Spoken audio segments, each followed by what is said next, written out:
नमस्कार दोस्तों, आप देख रहे हैं आपका अपना चैनल स्टोरीज। दुनिया क्या सच में हमारे कर्म तय करते हैं अगला जन्म? क्या मनुष्य मरने के बाद फिर से जन्म लेता है? अगर लेता है तो किस रूप में? मनुष्य, पशु या किसी और योनि में? आज की इस रहस्यमयी कथा में हम जानेंगे गरुड़ पुराण में वर्णित वो अद्भुत प्रसंग जिसमें स्वयं भगवान श्री कृष्ण ने कर्म और पुनर्जन्म का गूढ़ रहस्य बताया। वीडियो को अंत तक जरूर देखिए, क्योंकि हो सकता है ये कथा आपके जीवन को बदल दे। एक बार गरुड़ देव के मन में गहरी जिज्ञासा उत्पन्न हुई। वे भगवान श्री कृष्ण के पास पहुँचे और विनम्रता से बोले, हे प्रभु, क्या मनुष्य को उसके कर्मों के अनुसार ही अगला जन्म मिलता है? और यदि ऐसा है तो कौन से कर्म उसे ऊंचा या नीचा जन्म दिलाते हैं? भगवान श्री कृष्ण मुस्कुराए और बोले, हे गरुड़, तुम्हारा प्रश्न समस्त मानव जाति के कल्याण से जुड़ा है। इसका उत्तर एक प्राचीन कथा में छिपा है, ध्यानपूर्वक सुनो। प्राचीन काल में कौशल देश में एक धर्मात्मा राजा राज्य करते थे। उनकी रानी सुदेवा अत्यंत पतिव्रता और सद्गुणी थी। राजा के राज्य के पास एक घना वन था, जहाँ एक विशाल और भयंकर सूअर अपने परिवार सहित रहता था। उसके आतंक से लोग भयभीत थे। राजा ने प्रजा की रक्षा के लिए उस सूअर का शिकार करने का निश्चय किया। वे सेना और रानी के साथ वन में पहुँचे।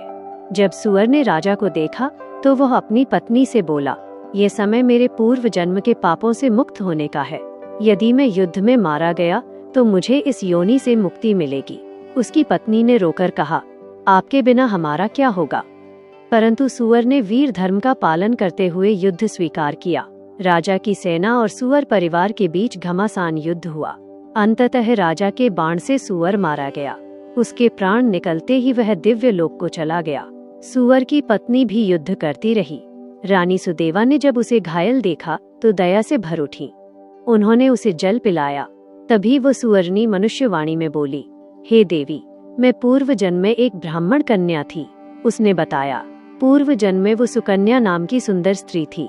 अपने रूप के अहंकार में उसने अपने पति का अपमान किया। पति की सेवा नहीं की, उनसे पहले भोजन किया और उन्हें अपमानित करती रही।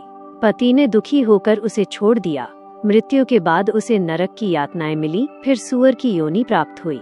अब रानी सुदेवा से उसने कहा, आप अपने पुण्य से मेरा उद्धार कर दें। रानी ने अपने 1 वर्ष का पुण्य उसे अर्पित कर दिया। तुरंत सुअरनी का शरीर छूट गया और वह दिव्य रूप में विष्णु लोक को चली गई। कथा समाप्त कर भगवान बोले, हे गरुड़, मनुष्य जैसा कर्म करता है वैसा ही फल पाता है। अच्छे कर्म स्वर्ग की ओर ले जाते हैं और बुरे कर्म नीच योनियों में। उन्होंने आगे बताया, माता पिता को कष्ट देने वाला कछुए की योनि में जाता है। मित्र का अपमान करने वाला गधा बनता है। धर्म का अपमान करने वाला कुत्ते का जन्म पाता है। दूसरों की निंदा करने वाला कीड़े मकोड़े बनता है। छल और ठगी करने वाला उल्लू बनता है। पराई स्त्री से संबंध रखने वाला अनेक योनियों में भटकता है। और अंत में कहा, मनुष्य जन्म दुर्लभ है, इसे व्यर्थ न करो। सत्कर्म ही मुक्ति का मार्ग है। दोस्तों, जीवन क्षणभंगुर है पर कर्म अमर हैं। हम जैसा बोते हैं वैसा ही काटते हैं। इसलिए सदैव धर्म, सत्य और करुणा का मार्ग अपनाएं। अगर आपको ये कथा ज्ञानवर्धक लगी तो वीडियो को लाइक जरूर करें और ऐसे ही धर्म, इतिहास और रहस्यमयी कथाओं के लिए हमारे चैनल स्टोरीज दुनिया को सब्सक्राइब करें। आप सभी का दिल से धन्यवाद।